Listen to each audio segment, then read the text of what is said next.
Basi tukafika hoteli.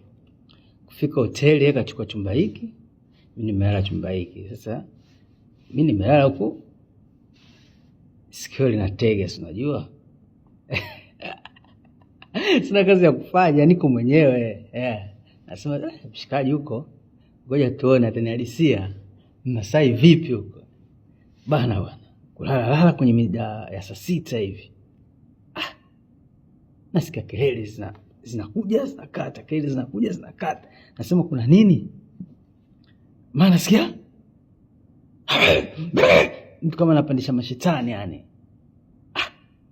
Kuna nini? Niko standby, nikajua mzangu huko labda anachezea masime, si unajua Masai tena usiwaamini hata kidogo. Sasa kelele nini? Sasa naona mshikaji mimi nikafungua mlango kidogo kuchungulia kuna nini kwenye korido pale. Naona mshikaji anatoka mbio na ameshika shati na bukta mkononi.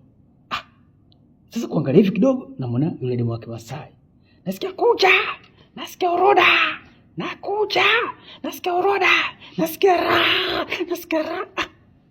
Ikabidi nijiulize kulikoni. Jamaa anambia huyu Masai alikuwa kama amepandisha mashetani. Sasa mimi masepa.